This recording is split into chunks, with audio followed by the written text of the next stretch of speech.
The Chippendale Rescue Rangers movie is here, and it's a show I maybe watched a time or two when I was a kid. Rescue Rangers was definitely a series I was aware of, and I think I had some of the toys, but in the sense that it was along with a lot of other toys we had, even if it was for a show we didn't religiously watch. I certainly don't remember disliking it though. I did play the NES game a lot. I honestly remember seeing the old 50s Chippendale more than Rescue Rangers, and more so the Goofy Gophers from Looney Tunes as well. So, that being said, I'm not a purist when it comes to this, and even the 80s series took Chippendale in a different direction than it was before. But maybe some people have a problem with the different voice types and personalities in this. The show just isn't that sentimental to me, so I didn't have a problem with it. The Rescue Rangers movie goes hardcore in the meta direction, where in the movie, it's about the fact that Rescue Rangers was a show in the 80s, and not only are Chippendale actors, but it's a world where humans and cartoons live side by side.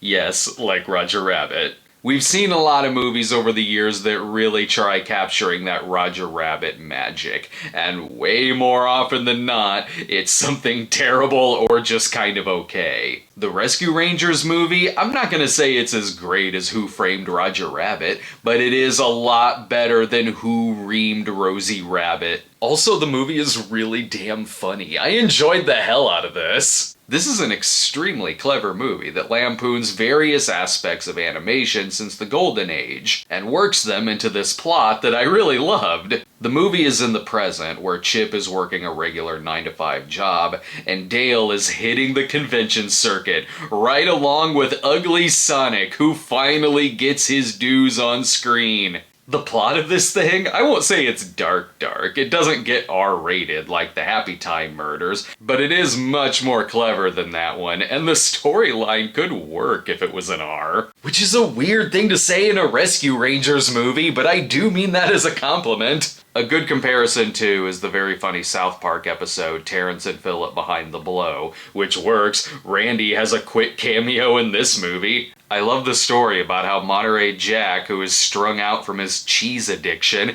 is kidnapped by crime boss Peter Pan, where if you don't pay your dues, you are shipped off to bootleg animation companies to star in dollar bin knockoffs of Disney movies. They pull so many characters from so many other studios, I'm honestly surprised there weren't cameos from the knockoff universe. Or maybe there was, because the movie handles the cameos and the Easter eggs very well. A lot of times the characters from other properties are just kind of there as extras, or there will be funny blink and you miss it jokes on billboards or on the TV, where if you see it, you'll get a good laugh, and if you don't, it works on repeat viewings because you may see a lot of stuff you missed the first time. Not only does it play with the bootleg movies, but they go into different sections of the town, like a place where everyone's singing but they're really doing illegal firearms training, or a place called the Uncanny Valley, filled with semi-realistic but creepy-looking characters. I really dig the voice work in it too.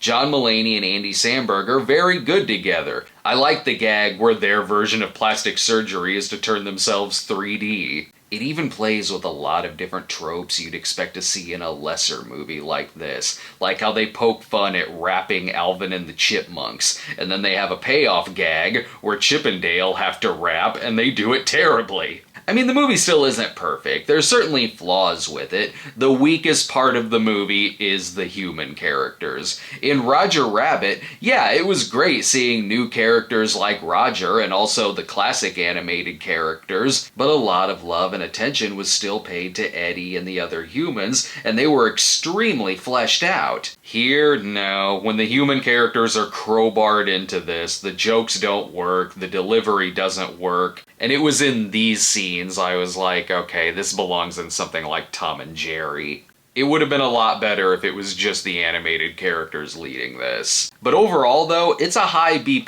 I got a lot of laughs out of it. The movie is available on Disney+, so if you got that, there you go. It's right there and worth it. And really, if this was playing in theaters, I would have been very happy seeing it there. I kinda wish it was in theaters. It's better than some of the comedies I have seen in theaters this year. Thanks for watching, everyone, and speaking of cameos, check out our Cameo page at cameo.com/thecinemasnob, where you can get yourself a video shout-out, a message, or plenty of other things. Just click on the links in the comments and in the description, and we'll see you next time.